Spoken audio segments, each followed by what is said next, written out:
First, let me ask you a question. We know that all the months of the Jewish year are connected with the 12 signs of the zodiac. It has to do with looking at the heavens, and we see that there are constellations in the heavens which have been described by all who try to understand this, also the astronomers, that there seems to be, in what you can see in the heavens, in certain areas of the world, although the relative movement of this globe and what we see in the sky at night time it follows the solar system. The moon is only one traveler in the whole of the zodiac. And nevertheless,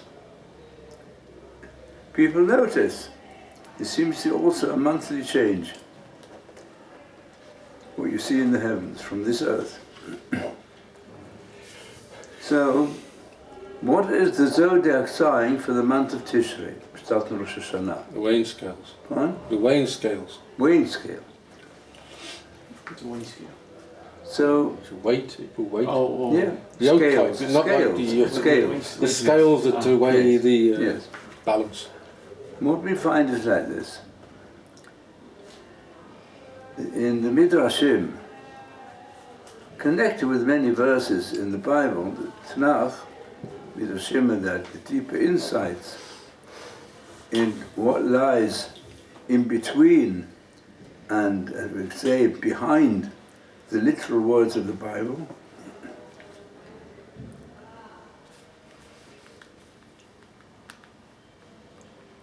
So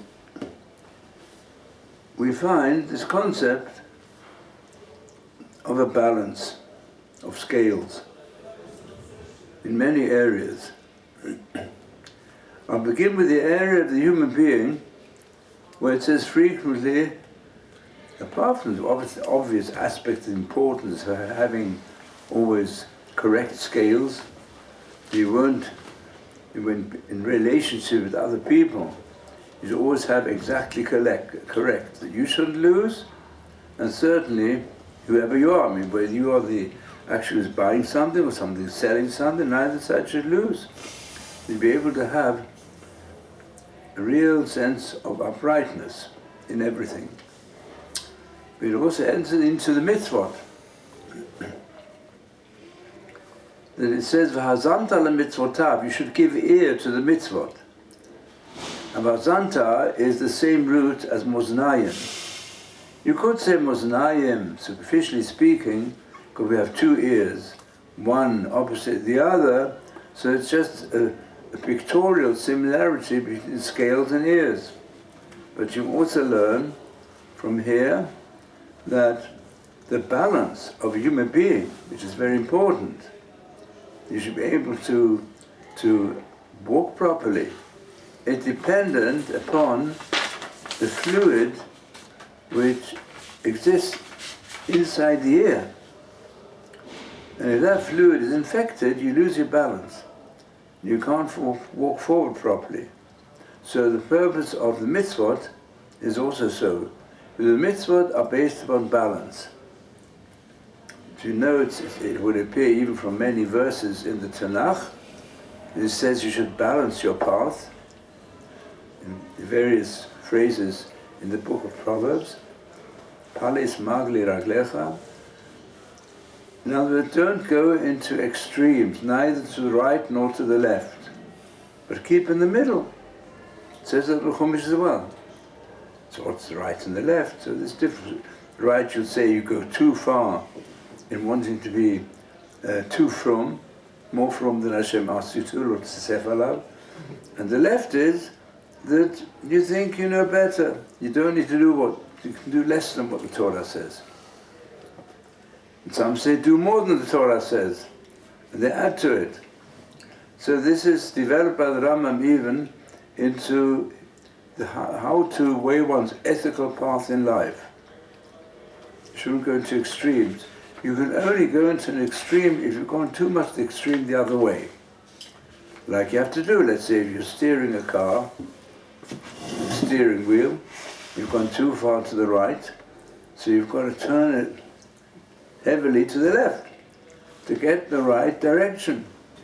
And that's in life. When we come to, the sages go further. The sages say, a few places, mainly in the tractate Rosh Hashana, there they describe that every human being should regard himself as though he and all mankind were in the balance. If he now does a good deed, he'll bring redemption. If he now does an evil deed, he'll bring destruction to himself, to his family, and even to the world. Now that's like an agadic development. When it says in the Chumash, see, I set before you life and death. Choose life and don't choose death. And it says frequently, what is the evil path? If you go too far on the left side. And what's a good path? To go on the right side, but don't go too far. Now, what's even the word right and left is connected with this. So we see in this image, you could say it's an agadic description. But the Rambam, who is really the one who translates what's written in the vast volume of the Tanakh and vast volume of the words of the sages, the Talmud Bavli, Yerushalmi, and the Midrashim, he brings it in as halacha. In Hilchot Teshuvah, halacha. What's the halacha?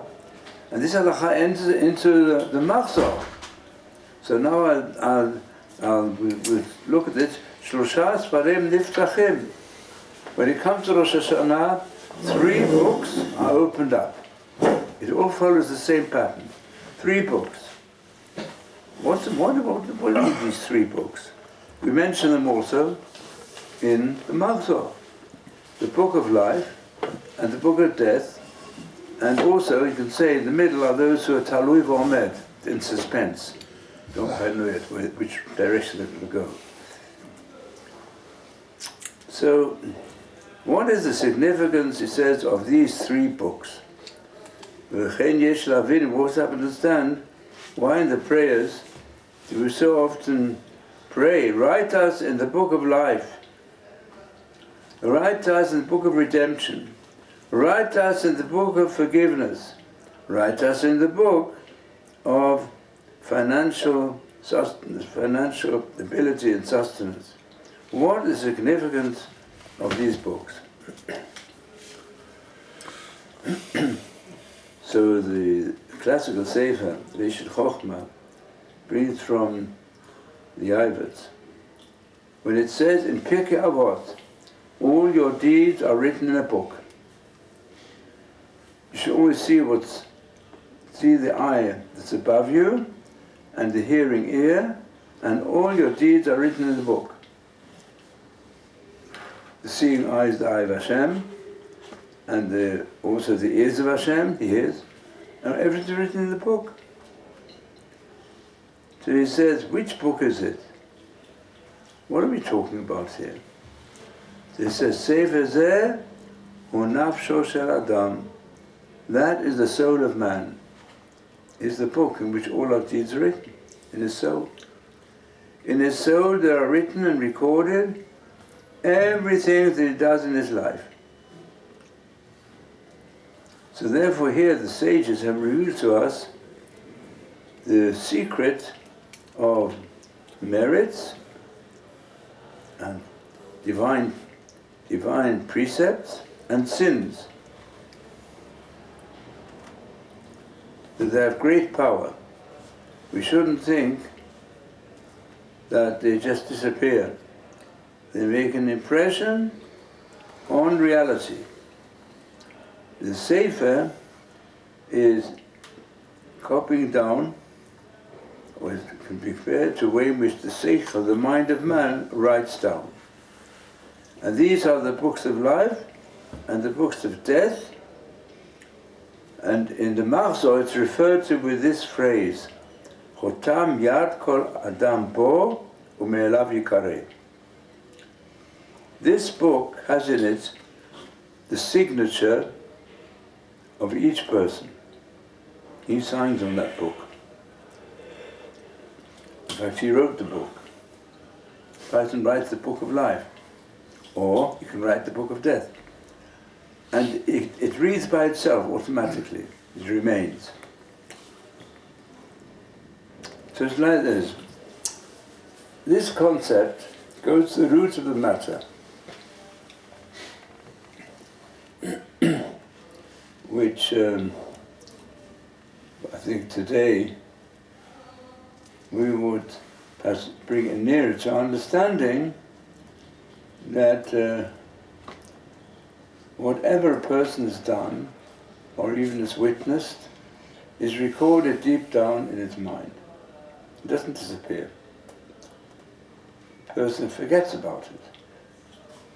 And that's the source of the enormous different ways in which it's used to, let's say, to remove traumas.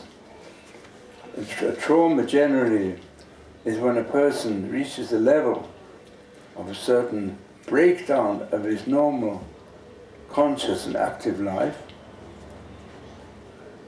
but then he feels all types of depressions, and he has dreams that shock him.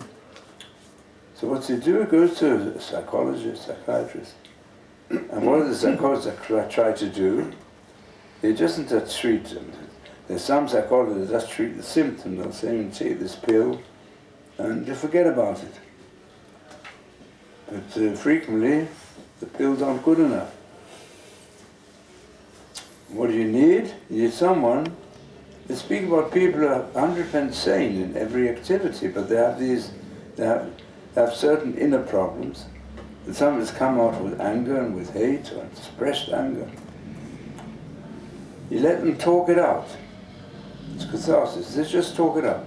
How can you talk it out? Let them talk out their dreams. And then let them talk out whatever ideas come deep in their mind when they to some extent withdraw from the constant impressions that come from the senses around us, the five senses, and they try to get out what's inside themselves. And all sorts of things have been found. Many times one can explain it for things that came in early childhood, that carry on with a person all his life. Sometimes it doesn't affect them at all. Sometimes it comes out in dreams and traumas. That's what of course they have traumatic effect. So it's all part of it. We shouldn't think that whatever we see, even if that I think everyone who analyzes his power of memory, his recall, very often, even when a person tries to recall something he's learned, and it's gone out of his mind, things so certain, and it can happen in any area of knowledge, certain area of knowledge, and he's forgotten it. And you say, well, I wrote something down, so you can look it up. You wrote nothing down. What do? You rack your brains. And then sometimes you can bring up the memory. Because inside, it's there. It's just you've got to bring it from the subconscious, where it's often hidden, and you bring it up. Sometimes you bring it. This even an intellectual activity. You bring it up through association. Yeah? You don't quite remember this subject, then you think to yourself, well, where did I learn it first? And when did I learn first? And who taught it to me? Once he gets that, then he can also recall the whole lot. That's we know that some people have a more photographic memory, they have very quick recall, but they will take it out from this hidden record that is in the mind of the human being. But it's subconscious, you've got to bring it out into the conscious, to be able to use it, if you feel you need to use it. So, this applies certainly with regard to exceptionally good experiences, exceptionally evil experiences. So this is one aspect whereby it is obvious to all of us, and it's applied in the Bible and the words of the sages to the area of spirituality and morality. It says when we write us in the book of life, this is a prayer, we want help from Hashem, that we should be able, from the deeper impressions in our soul, for holiness, or for redemption, or for having an easy livelihood, and for forgiveness. All these are results of the inner states of the human being.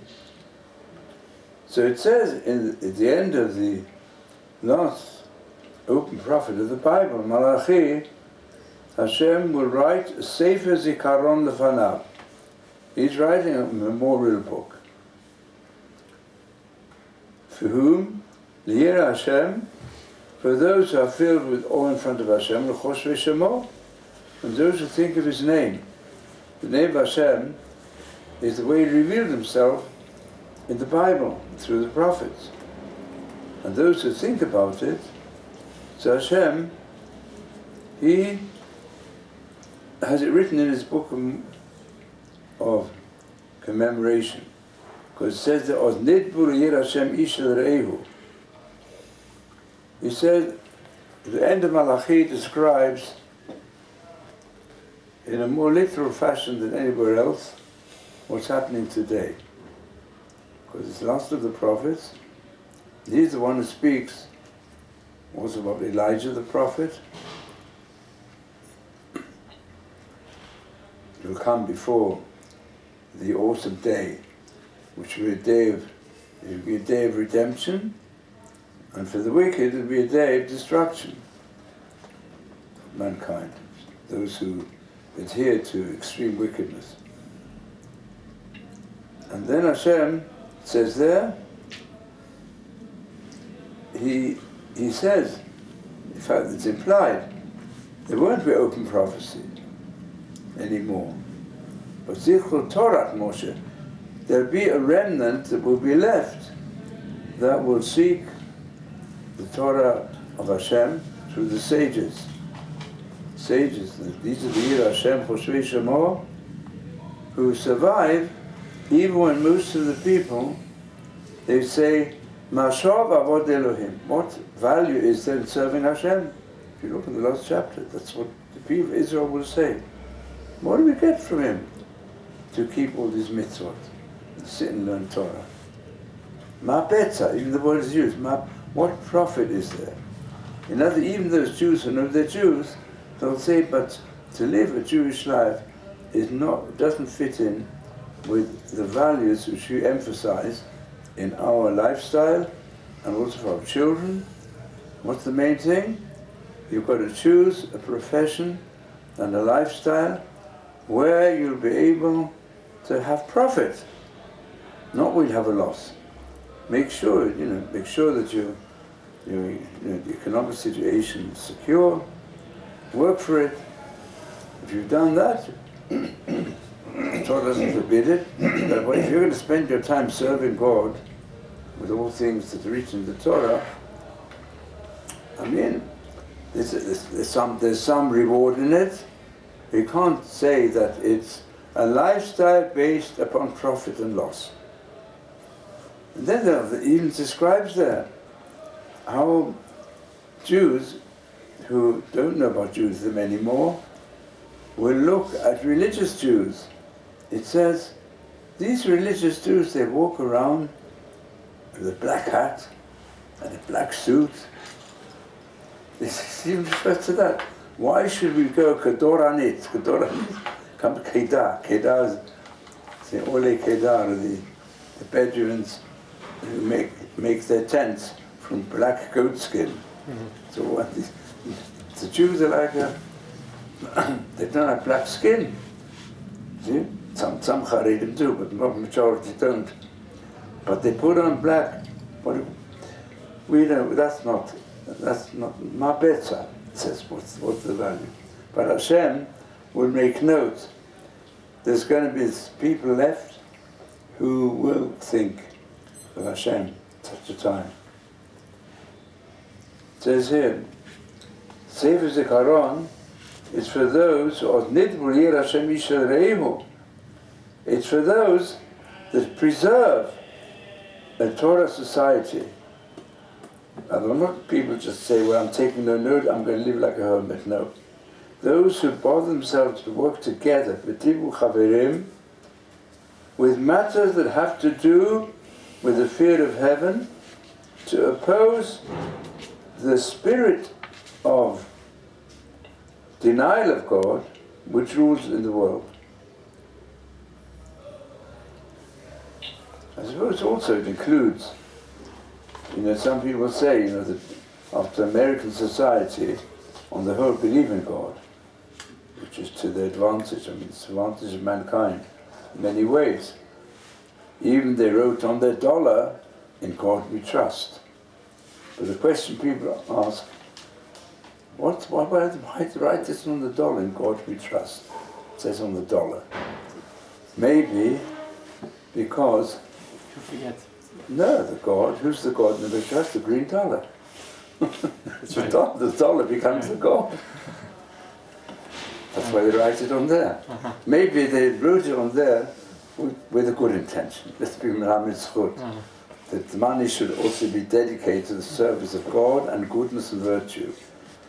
But it has introduced the concept of a missive society.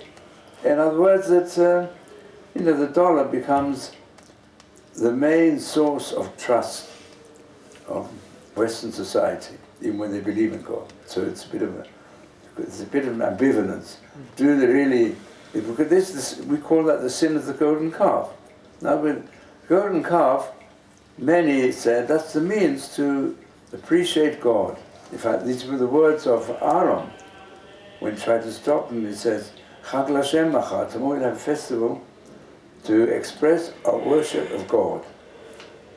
And the main reason they had to have a symbol of that time, symbol taken from Egypt, was because it says there, "Zeh Moshe Aish." As long as Moshe was with them, Moshe taught them that he was not the source of holiness. Don't think, I took you out from Egypt. God had taken us out from Egypt. He emphasized it constantly. And I'm just, Hashem more or less made me do it. He was reluctant to receive that high mission. Hashem said, you're the only one. Without you, can't do it. You are needed at this time. Otherwise I have to postpone it. That's for later generations. So, but this whole situation, you see it from the whole description, is, all right, they said, through Moshe as well, through his help. So we had this fantastic revelation at Sinai, and some of the parts of it we could only understand through the explanation given by Moshe. Then Moshe went into the mountain, and he said, coming back in 40 days. And came on the 40th day, didn't come back. They said, well, we don't know what's happened to him. And without him, how will we have connection with God? So therefore, they went to the concept of early idolatry, which was remained also in Egypt and influenced the Jews, that you can reach God through a means, through a great man, or through worshipping. You're going to see even the trees, or even the animals. You see something animate moving. That brings you to the awareness there must be a God above the animals. But God himself is invisible, and we need something visible. So Moshe Ishi was like a medium for us. He's left. So now, what can we do? And this exists today as well, even in so-called religious circles. Same principle. Where do we find it today in religious circles? Not from what Jews have gone over to Eastern religions and other things, but Jews keep the Torah. And they've gone over to that concept. Where do you find it? You don't know? Concept. I don't want to say it, maybe. Yeah. So it's like this. You find it, a fringe element, it says, a fringe element amongst the Lubavitchers. I once saw an article in a newspaper written about someone, but the article was so filled with praise of this person, I took away the heading whom it was about. I showed it to someone. This is the article was written. Whom does it refer to? So he said, well, really, it can only refer to God himself. The way this description of such an existence, such a being, must be an article about God. Someone's giving praise of God. Takes away the top and shows him the Lubavitcher Rebbe. And there is this fringe element of the Mashiachistim that not only say that the Lubavitcher Rebbe is the Mashiach, but some of them regard him almost like God. And I'll tell you what happened to me. I was close to the Lubavitcher Rebbe. He denied entirely. He said, anyone thinks he's the Mashiach. He denied this is the Mashiach. I said, I can't be the Mashiach. In fact, he brought me many proofs he can't be the Mashiach. And then he published a commentary on the Rambam about the Mashiach to prove that he couldn't be the Mashiach from the Rambam himself. Nevertheless, when I know all those who really showed him he was the same. He was very much against being God. He said we've got to look forward to the Mashiach. And the Mashiachistim, some of them, they go even further. Not just the Mashiach. I mean, they weren't. The last time I saw him, when he had a stroke, he couldn't speak, couldn't move either by himself. So he was put on a platform, so to encourage the Hasidim. They sang, fine, could sing. And they tried to get the Rebbe to move his body a bit, but he had a stroke. I spoke to him a couple of weeks before the stroke. He gave me a problem. But this was later. And I'd already done mincha. Then they made a mincha. You should see. See, they looked at the Sidon, no. When they were davening, they looked at the Rebbe. And I went once at the Lubavitcher Shul, I saw a picture of the Rebbe in the front, the Mizrach. So I said, it's against the din. You shouldn't have a photograph of a person on the Mizrach side of the Shul. Or in some place you want them to cover the picture or look in another direction. So that was the sin of the golden calf. So today the world is filled with the spirit, of course most people who go against the unity, spirituality of God, they don't believe in God at all. So the Sefer Zikaron, which Hashem writes, there he writes down all the partners of the human souls and how they've been active in being attached to him, having Yet Shamayim and true faith. And this impression remains for the redemption. Even in the time of the greatest trouble. Look what it says in Daniel. Hayta eit tzara asher lo inyata mitokoi ad eit hahi. Daniel gives prophecies about the present time. And he describes it as such, a time of trouble, where there will be such tests and difficulties, troubles upon the people of Israel, that will never come to the people of Israel from the time they came into this world. But Kol hanimtza katuv saved. Who's going to be saved? Your people. Who are the people who are going to be saved? Those which are written in the book. In the book of life. And the book of life, it's mentioned explicitly. Where? Where in the Chumash? The whole, really, even the Gemara brings the concept of the books, book of life, book of death, is based upon Rosh Hashana, isn't it? Rosh Hashana? Yeah, where it's mentioned in the Chumash. Rosh Hashana, next week's parsha, which is this week's parsha. I'm not No, it doesn't say about the book. It says about the book of Torah, about what's written in the book of the Torah. It does mention written in the book of the Torah, and so it's the book which you have until today, the Torah. But the concept of the book of life, and even the book of death, is mentioned explicitly in the whole dialogue which took place between Moshe Rabbeinu and Hashem, when he wanted to make Moshe the founder of his people and give up the people of Israel. So what did Moshe Rabbeinu say? Mechenina, he raised me from the book which you've written. So Hashem, the real book that Hashem writes is the book of life, the book of virtues, that have really been partners with Hashem. They're in the book of life. In some place they're recorded for death, but they're not meaningful. The book of life is meaningful, so that's why it's mentioned. And from there the Gemara learns out from all the different the few references in the verses, the book you've written. And so Hashem says back to him, only the one who has gone against me, I rub him out from my book of life. But and this book of life is referred to in Daniel.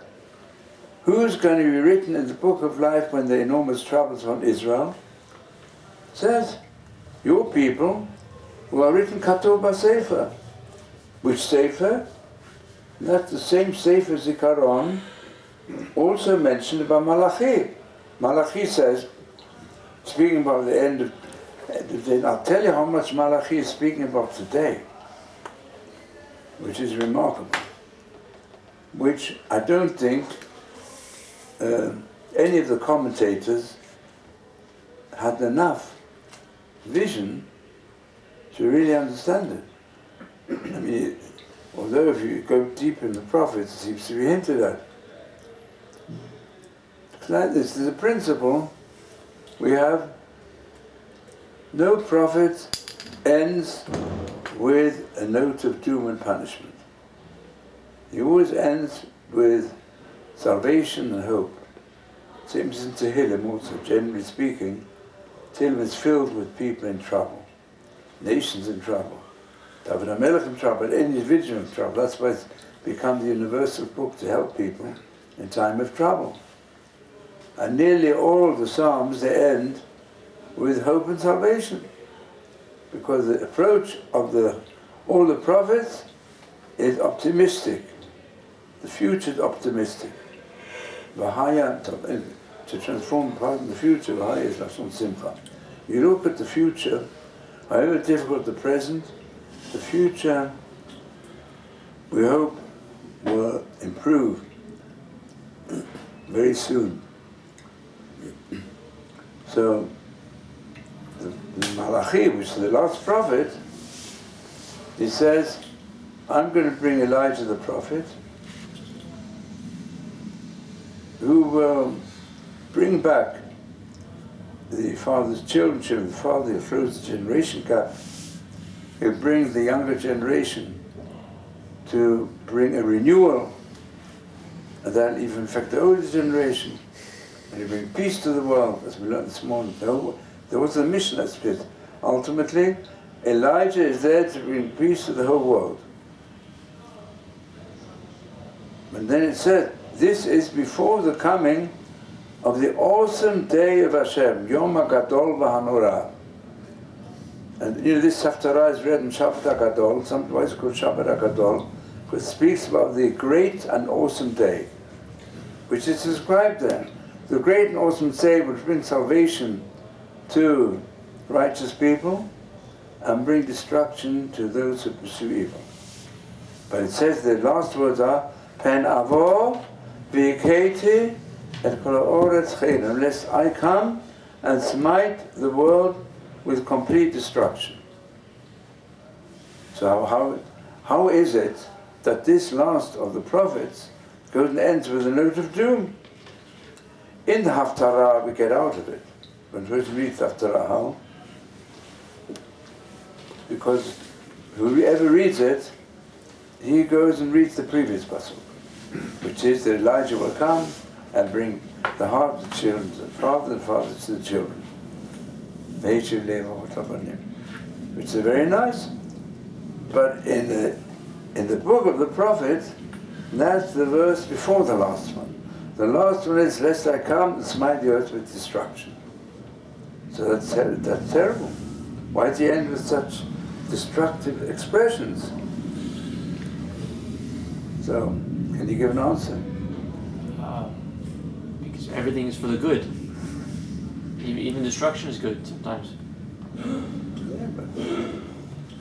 Yeah, so why is it mentioned in such a way? It's a terrifying way. But you know, I want to tell you something. If you want to understand Torah, it's going to help enormously to anyone to know Hebrew very, very well. The Hebrew language is so deep, so wide, that in translation you can't get the full effect. And that's why I used to say, you know, in my shul also, many people said, well, I don't know Hebrew, I'll say all my prayers in English. It's difficult for me to go to learn Hebrew, too difficult, all in English. Of course, the din is, if you don't understand it, say it in English. I used to tell them, but you should know the language Hashem spoke to us is in Hebrew. You say you want to get closer to Hashem, there is certain things, you even say them in Hebrew, you should keep them, you can look at the meaning in English, but try and say them in Hebrew. So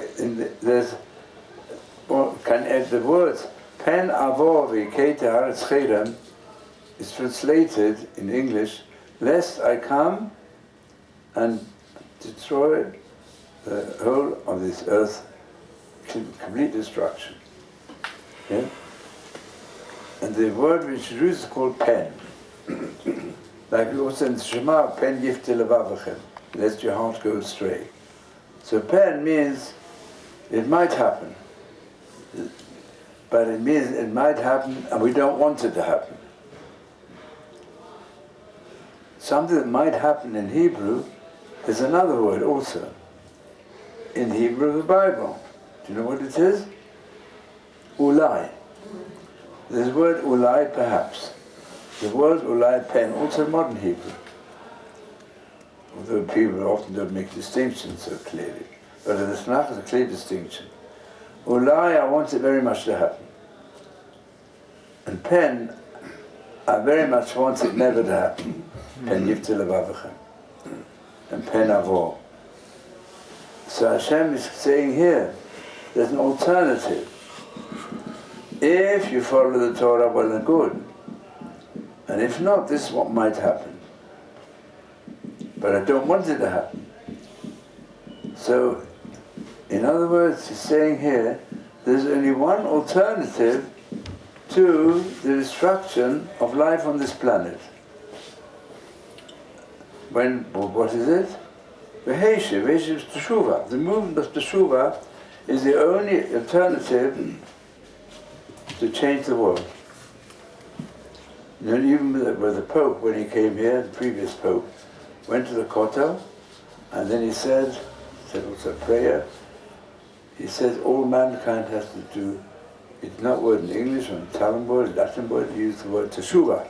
All have to do teshuvah. That's what's needed. The people should recognize you've got to follow virtue, not vice. each one at his level, then the world will change.